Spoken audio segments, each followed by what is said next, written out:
The following program is rated GE. It is suitable for general family viewing.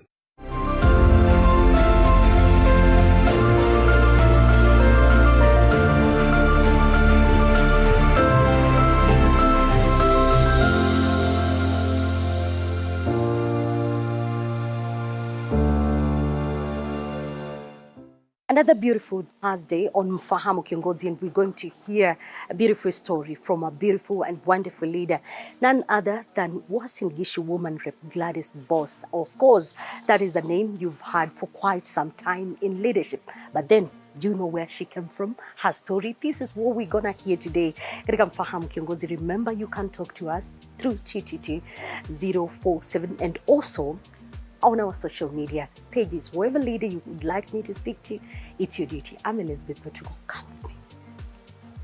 Hi, Moesh. Hi. How are you? Fine, thank you. I'm happy to see you today. See you too. After very many years. Now tell me, this is your home. How is your day like? Because we'd like to hear your story. Yes. My day is pretty typical.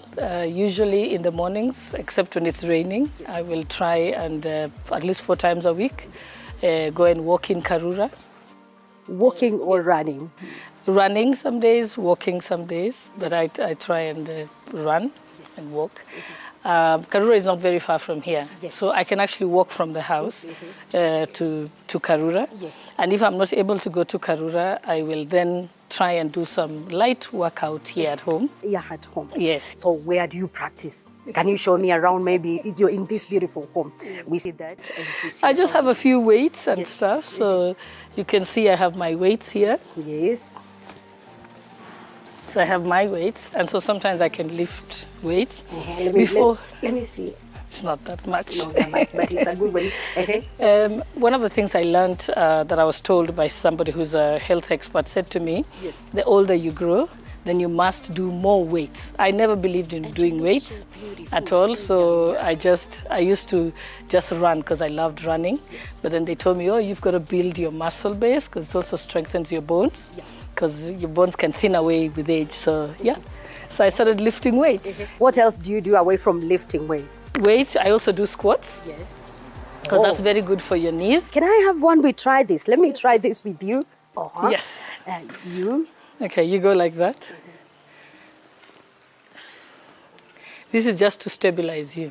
Like how many do you do?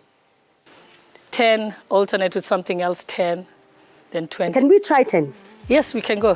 1, 2, and it has to be slowly.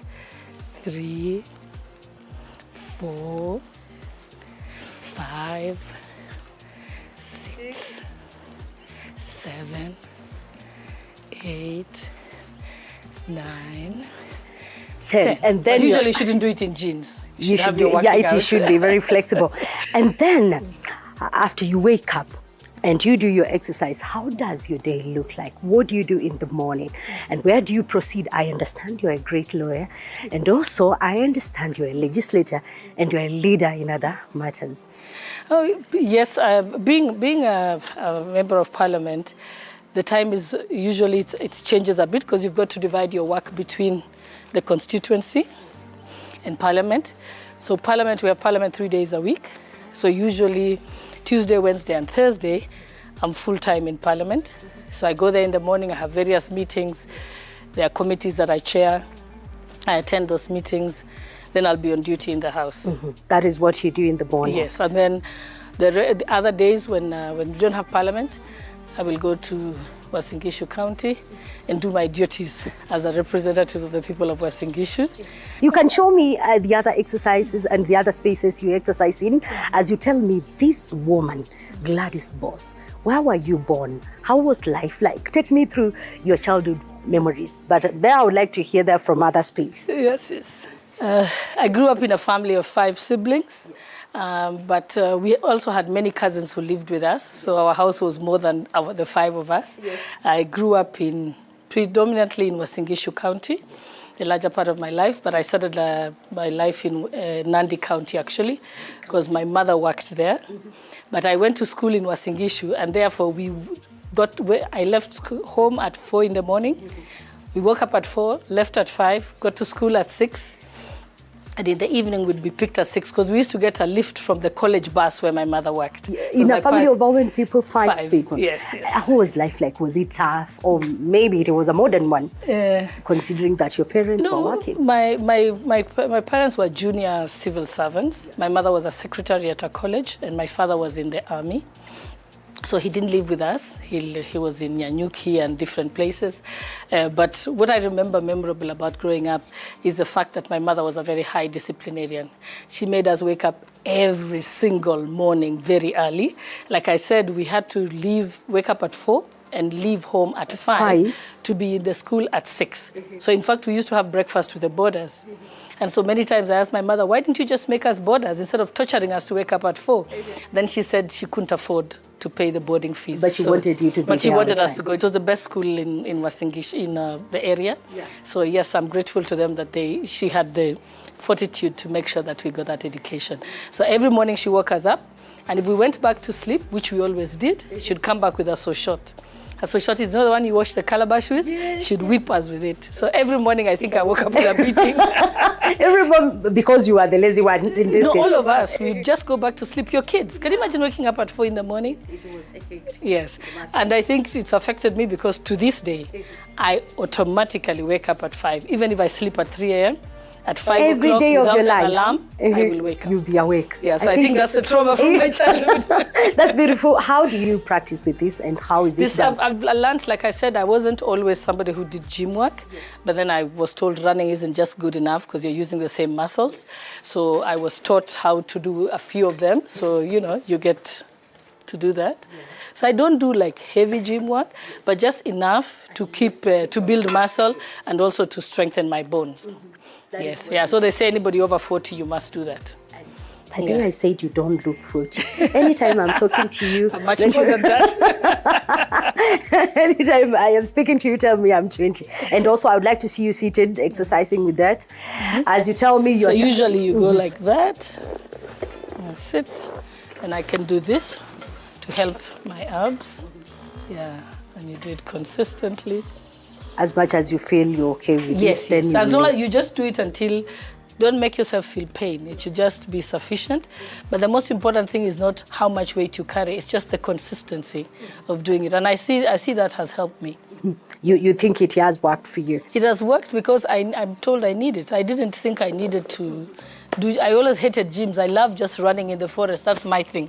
While you were growing up, what was your dream as a child? Because I know you are a lawyer, but then is this what you wanted? Yes, I wanted to be a lawyer. I remember when I was, so of course as a kid you start with many silly things. Like I want to be a hostess because I wanted to fly around the world, and I loved the uniform. Yes, and everything you want to do. And then at some point I wanted to be in the army or the military because I just loved the uniform, the marching, and so on. And so it changed from time to time. But at some point we used to watch LA Law. It was a legal program. Yes, that was on TV. Yeah, so it was about a law firm and court cases. So I decided I want to be a courtroom lawyer. So yes, I wanted to study law badly, and that's what I did. But by the time I finished law school, I didn't really want to be a courtroom lawyer. Why? What changed? What changed is that when you watch the movies, the court cases are had in one episode and completed in one episode. But when I went to real court, they take 10 years. It must have been traumatizing for you. And I'm one of these people who likes results. I'm so result-oriented. So if something takes too long, it kills me. So eventually, I want to do something that I know it's time-bound and I can control the time it completes, which you can't do with the court processes. And it's like that to this day. Yeah, so but I'm very good at preparing legal strategy for people. So I usually prefer that I do a roadmap for the legal process for somebody's case, and then I hand it over to another lawyer to go to court. Because you don't want to take 10 years. But I'm happy to do the strategy, the law to be argued, the submissions, that I'm happy to do. That's what I still do sometimes. While we are seated in another space of this beautiful home of yours, I'd like to hear your moments during serving in the judiciary, as well serving as a lawyer, how it has been, and what occasioned you transitioning from the other side of law and now to legislature? You see, for me, I've never done the same job twice. Like I said, I thought I'd be a courtroom lawyer. Instead, I went to University of Cape Town and studied environmental law. And then my first job was with the United Nations Environment Program as an international waters consultant. So my maritime law is my specialty. And then I came back, I worked at the UNEP, and then I thought that I would stay there. And then suddenly I was transferred to Bangkok. And I had a young child at that time. I was newly married, so I couldn't go to Bangkok. So I then was transferred to go and work at the university as a director of the Law of the Sea program. And it was exciting, and I did that. But when the program ended, I was sent back to the classroom. And so I didn't intend to teach. So I remember the first time I went to teach, I was shaking. Because I've never been in front of crowds. It was scary. And you know, but later I grew to love teaching. And it's still one of the things I love most about teaching. Yes, except that now I eventually got out of it, but I love it because you actually taught students, they did exams, and they graduated. And today when I look back at all the students I've taught and how great they are, you know, like I have 2 cabinet secretaries who are my students. I think almost 22 members of parliament or 20 members of parliament.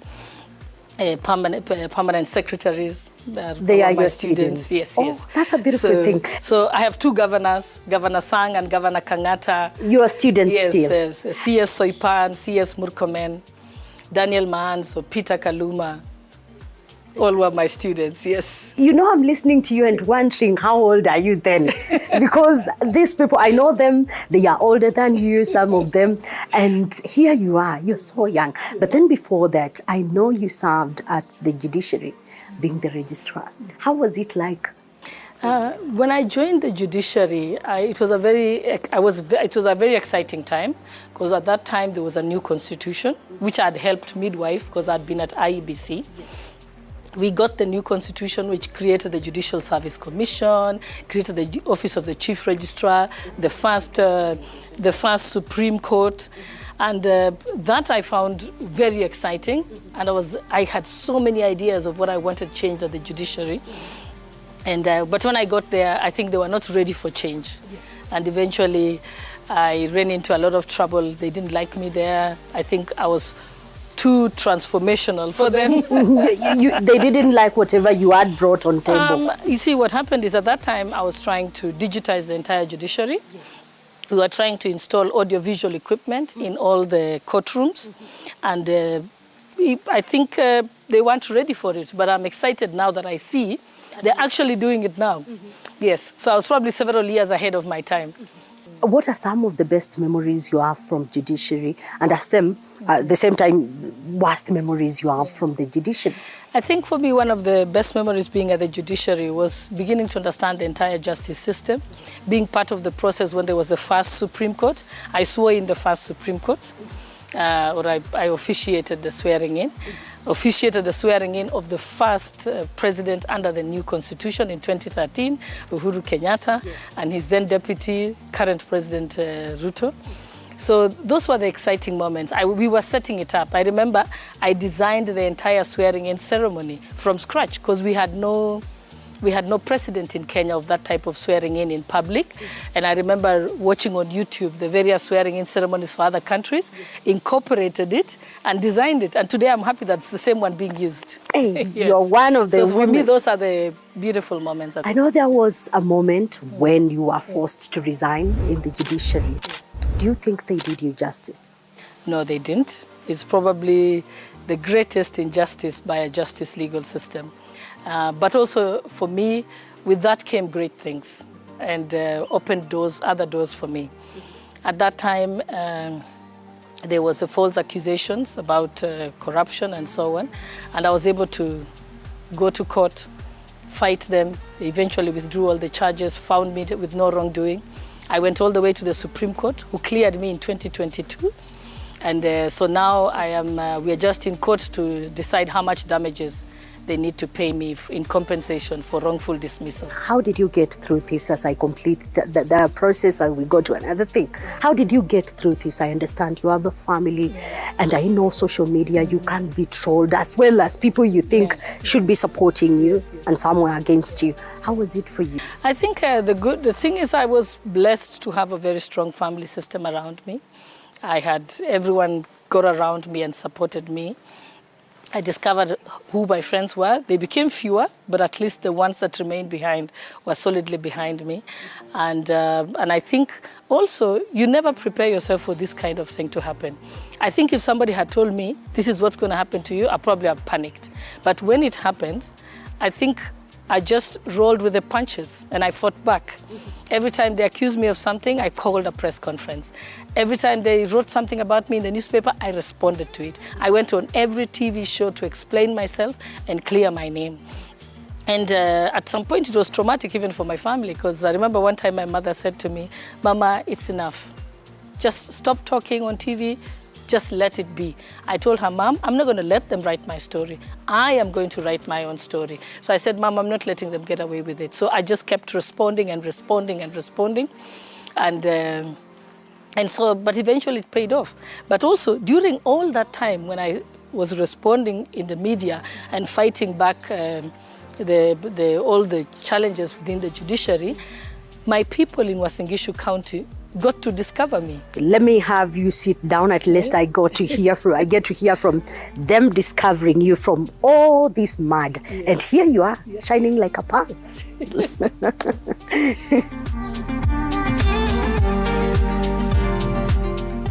So Mheshimiwa, you say that judiciary was a space you worked and you tried to transition everything. However, some people were not for the idea.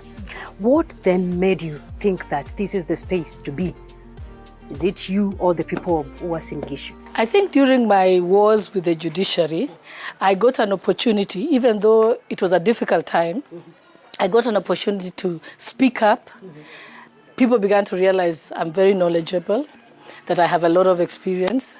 And my people said I'm a very brave woman. They call me Cheba Muren, which means Iron Lady. Cheba Muren. Yes, yes. So I think with that, the people of Uasin Gishu recognized me. And many people started telling me, you know what? Forget the judiciary. Come and run for political office here.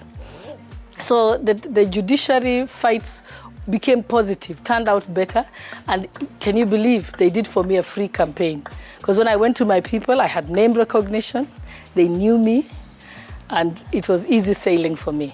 So, and you didn't fight. Yeah, so it worked. It was a blessing. It was a blessing in disguise, yes. That's a good thing. However, I know politics and the political space is also murkier. How was it for you? Were you received well? And do you find it a better space more than the judiciary? Yes, I find it a better space than the judiciary. One is that when I want to do something for my people, I can drive that process without having to have too many consultations and committees and meetings. For example, I listened to my people. I realized we have a lot of challenges with health. So I started doing cancer screening, you know, and there was great response. I've been able to save many lives in Uasin Gishu. We realized that we had, people had challenges like basic things like cataract. Yes. And were going blind and they had no way of getting treatment. I then organized a cataract surgery camp, and we've been able to have successful surgeries for very many people in Uasin Gishu County. And just for me that I can change lives is important. Whereas with the judiciary, to transform the judiciary, you need to have a committee. Then people have to agree. Then there has to be public participation. Then some people are against the project. But yes, it's so long. But now, as a legislator, I am a one-woman committee. Me and my villagers, they just tell me their problems. And get on with it. I know you are a family woman. I know you were married and you are married. Can you take me through the process, how you met this Mr. Right then, who is the father of your kids?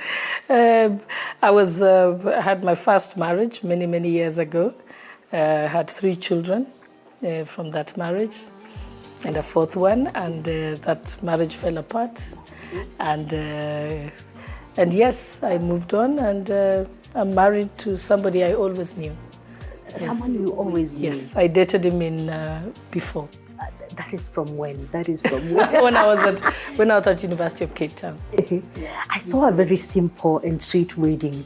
How did you get to organize this?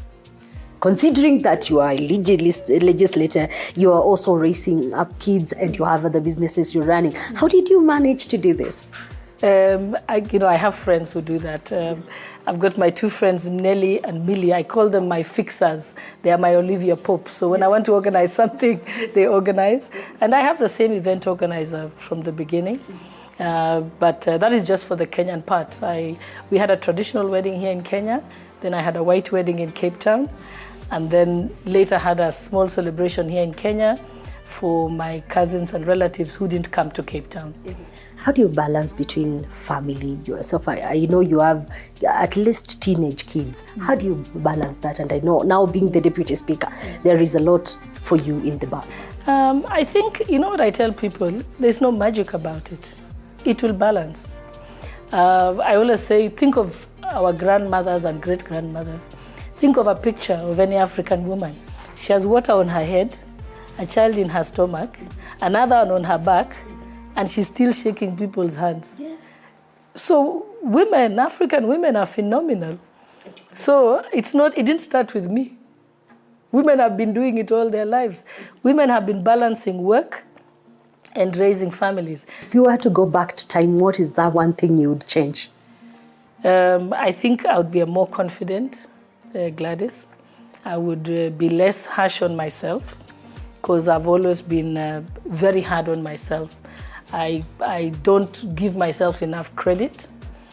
I've always wanted things to work out perfectly. I work extremely hard. So those are some of the things I would teach myself. But I also look back at my experience at the judiciary.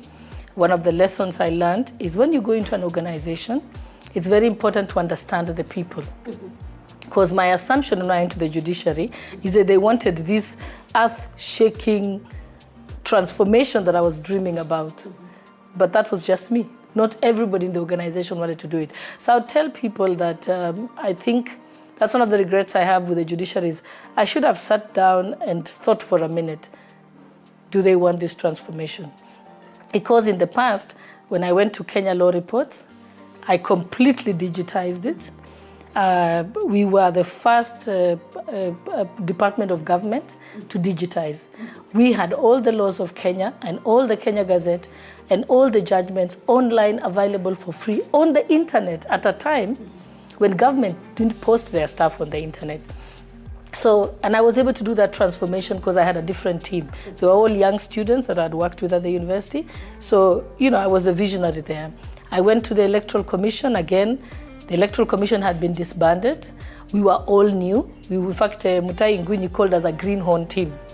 And we were able to do the transformation. So I think when I went to the judiciary, I didn't realize I was going into a territory where there was already set norms and systems. So for me, that was a regret. Now I know that when I go somewhere, I study the place first. Which is your favorite color? Red. Which is your favorite meal? Red and pink. Red and pink. Your favorite meal? Traditional vegetables, ugali and meat. Favorite day? Favorite day is Friday. Your mentor? Politically? No, my mentor is actually odd. My mentor is my auntie.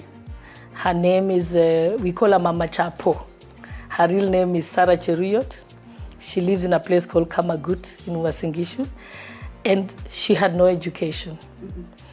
But she started out by selling vegetables on the roadside. And I watched her as a kid because she lived with us. And then she started selling sacks for somebody and would get 10 bob for every sack. And then eventually she had her own sacks and would sell them. And then eventually started buying maize and selling maize. And I watched her, and her daughter was living with us, Caroline Boss. And she took my father's name actually because she lived with us. And I remember my aunt, after all those, watching her work so hard, I remember her bringing me millions of shillings in a kiondo to go and pay for her daughter to go to the US to study. So for me, she taught me how hard work can get you places. She was the least educated of my mother's family. So I've watched Mama Chapo grow. I admire her greatly. So when people ask me who's your mentor, they're surprised that it's not somebody who's a lawyer. It's my aunt who I saw work so hard to get where she is with sheer determination, raised her 4 children, and all of them got an education. So for me, she remains my hero. After 5 years, where do we look forward to see you? In which space will you be in? A woman representative, or we likely to see a boss who will be asking us to vote her in as the president of Kenya? Maybe. I think, unlike many people, I've never really planned what my next step will be. I've always worked very hard and done my very best at the very place where I am, and life will reveal itself. I didn't know that I was going to teach at the university. I just taught at the university, and then while teaching at the university, I discovered we didn't have law reports. So when law reports was advertised, I moved on there. Then once I was at Kenya Law Reports, we had the 2007 violence. Uasin Gishu was hard hit. And I remember telling myself, this is a sad thing to have happened in my hometown. But the problem was the Electoral Commission. So when they advertised for a new Electoral Commission, I said, actually, I want to make sure I can solve those problems so we never have violence again. So that's how I went to the Electoral Commission. And then while I was at the Electoral Commission, we ran the referendum. We got a new constitution. The judiciary was reorganized. And there was a Supreme Court for the first time. So I thought, oh, okay, now we have a Supreme Court. So I applied for the position of Deputy Chief Justice, and I was shortlisted. You live a day as it comes. Yes. So if you look at me, I've never planned. I've never done the same job. I don't even have a career path. I never thought I'd go into politics. So then I applied for Deputy Chief Justice, didn't get it. Then Amos Wako, who was the Attorney General, told me, Gladys, you have an MBA, you understand the legal system, why don't you apply for Chief Registrar? So I said, okay. Then I applied for it and I got it. And then when I left the judiciary under very terrible circumstances, my appearance in public for the first time threw me into politics. So then people said, why don't you run for political office? You can speak up, you're brilliant, you can put your foot down, you're tough, we need you. So I said, fine. So I ran. There is a woman who is listening to you today, and maybe they have been taught by people surrounding them that they cannot make it simply because also circumstances surrounding them have been the way they are, and they don't think whether they can amount to something. What is your word to them? You know, the other day I was talking to women in Uasin Gishu. I had a room full of 90 women, picked from all over Uasin Gishu, at all levels of life. And some of them feel sorry for themselves. So one of them said, I'm a single woman, single mother. Another one said, I'm a widow. I said, stop branding yourself. So I always believe, speak to the positive. Yes. Don't, because that does something to your brain. It makes you not try and get up and dust your feet and move forward because you're feeling sorry for yourself. I remember when I was having the challenges of the judiciary, I used to sing this song, Hii sio ndoto yangu. Hapa nilipo sio ndoto yangu. I have a bad voice. I have a hoarse voice. Hii sio ndoto yangu. Hii sio ndoto yangu. Hapa nilipo sio ndoto yangu. Naenda viwango vingine. And so that I used to use it to uplift myself. I used to say, I'm just passing through this storm, just for now. Hii sio ndoto yangu. Hii sio ndoto yangu. Hapa nilipo sio ndoto yangu. Naenda viwango vingine. Thank you so much. Viwango ya juu. Mungu akupe viwango vingine, even as you're serving as the Deputy Speaker. Again, thank you so much for giving me the opportunity to hear your story as well as the country. Again, may God bless you for us. Thank you so much for tuning in at TV47. And again, you've had a wonderful story from one superwoman. We call her Iron Lady, Gladys Boss. I say, it's our days now, but then tomorrow, it's another story from another leader. I'm Elizabeth Mutiku. Kwaheri kwa sasa.